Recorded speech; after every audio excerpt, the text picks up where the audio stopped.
এইবার মনে হলো ভালো। আর আমি সত্যি সত্যি যখন এখানে আসার ইনভিটেশন পেয়েছিলাম হাতিপোতাতে তখন, এবং আমি এটাও জানতাম যে দেবদাস স্মৃতি মেলা এটা, কিন্তু তখন না আমি এইটার পেছনে যে গল্পটা আছে এটা জানতাম না। এটা অ্যাকচুয়ালি আমি পেছনে রানাদার কাছ থেকে শুনলাম একটু আগেই।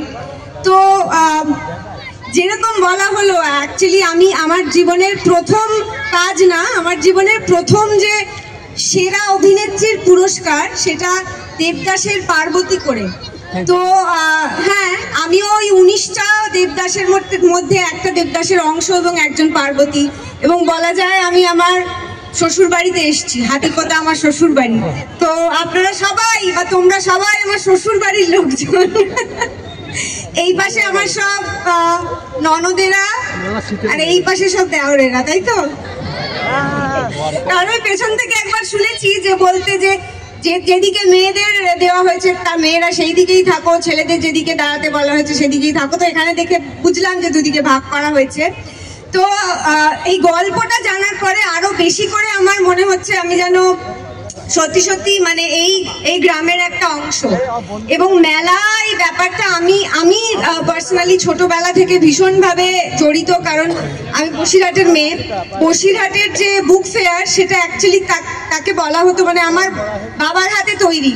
তো সেটা অনেক বছর আগের কথা বলছি আর কি, যখন প্রথম বসিরহাট মেলা হয় সে সময় আমি ক্লাস 5-এ পড়ি, এবং ক্লাস 5 থেকে বোধহয় ক্লাস 8 অব্দি সারা মেলা যতক্ষণ চলতো মানে দুপুর 2টো থেকে রাত 8টা অব্দি আমি সারাক্ষণ মেলাতেই থাকতাম। কিছু না কিছু হয়, কিছু একটা পারফরমেন্স আমার থাকতো, নাই কোনো স্টলে বসে থাকতাম। তো মেলা আমার জন্য একটা নস্টালজিয়া বলা যায়। তো সবসময় কোনো মেলাতে বা মেলার উদ্বোধনে আসতে পারলে আমার ভীষণ ভালো লাগে, এবং আমি উইশ করবো যে এই মেলা ভীষণ ভীষণ সফল হোক। এবং স্টেজে উপস্থিত সকল সম্মানীয় অতিথিকে আমার অনেক অনেক নমস্কার, এবং ভীষণ ভালো লাগলো এখানে এসে। এবং বেলা শেষে আর বেলা শুরুর কথা যখন উঠলো তখন আমি জাস্ট চলে যাওয়ার আগে একটা রিকোয়েস্ট আছে, তাই আমি ইন্টারাপ্ট করলাম, কারণ আমাদের মাননীয় মন্ত্রী স্বপন দেবনাথ, বিশিষ্ট সমাজসেবী শ্রী সুব্রত পাল মহাশয় এবং পুরো টিম হাতিপোতায় রয়েছে। এটা রিকোয়েস্ট আমার না, বেসিক্যালি এই রিকোয়েস্ট আছে তোমার শ্বশুর বাড়ি, একটু আগে বললে না? এই শ্বশুর বাড়ির তরফ থেকে একটা রিকোয়েস্ট আছে তো নাকি? বলে হ্যাঁ বলতে হবে জোর করে, গলা মেলাতে হবে। ওদের যেটা রিকোয়েস্ট সেই রিকোয়েস্টটা কিন্তু খুব মিষ্টি রিকোয়েস্ট। সেটা কি? এখান থেকে আমরা একটা সারপ্রাইজিং ট্র্যাক চালাবো, তোমার পছন্দের 4 জন মহিলা বলবো না, বাচ্চা মেয়ে, তারা উঠে আসবে। এটা আমি পারমিশন নেবো রানাদার থেকে। এবং একটা স্পেশাল ট্র্যাক চলবে on behalf of Monami Ghosh, যেটা আমাদের খুব প্রিয়। সেই 4 জনকে রানাদা বেছে দেবে, পেছন থেকে যদি আসে। 4টে মেয়ে চাই, 4 জন মেয়ে, চলে এসো প্লিজ। মোনামিদি থাকবে এখানে, মোনামি ঘোষ আছেন। আমরা অনেক কষ্টে, এখনো অনেকে জানেন না উনি আর কলকাতাতেই থাকেন না, বম্বেতেই থাকেন।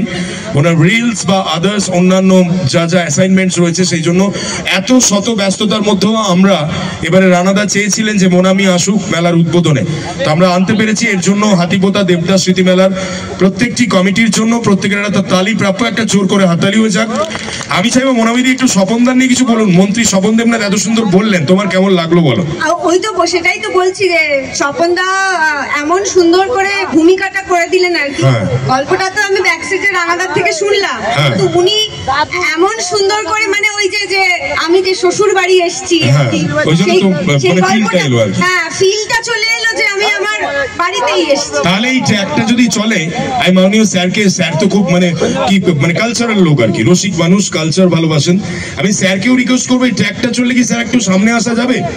স্যার একবার একটু সামনে আসুন না, ঘরোয়া অনুষ্ঠান তো, সবকিছুর আবহাওয়া থেকে বেরিয়ে কালচারকে তো আপনি ভালোবাসেন। গানটায় আপনাকে কি কিছু করতে হবে না, আপনি খালি দাঁড়িয়ে থাকবেন। স্যার এটা কিন্তু ভাইরাল হবে, ব্যাপারটা বেশ ভালো হবে। আপনি একটু দাঁড়িয়ে থাকবেন। আর আমাদের 4 জন বাচ্চাদের পাওয়া গেছে, প্লিজ ওটা লাগবে। চলে এসো 4 জন, চলে এসো তাড়াতাড়ি। আর দুজন চলে এসো, দেরি করবো না। দেখো না স্যার দাঁড়িয়ে থাকলে ভালো লাগতো।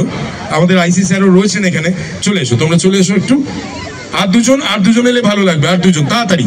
এখানে যেটাই চলবে তোমরা কিন্তু একটু দিদির সাথে, মানে দিদি তোমাদের হেল্প করবে, মাঝে থাকবে, একটু নেচে দেবে। পারবে তো?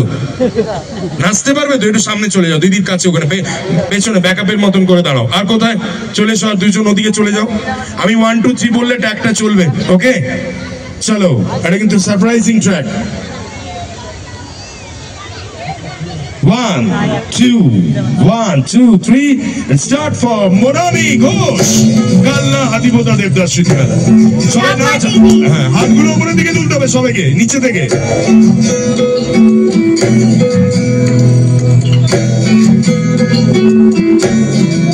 কেউ নাচতে হবে তোমরাও। আসিন ফাগুন মাসে পরাণ ঘাসে নতুন বিয়ের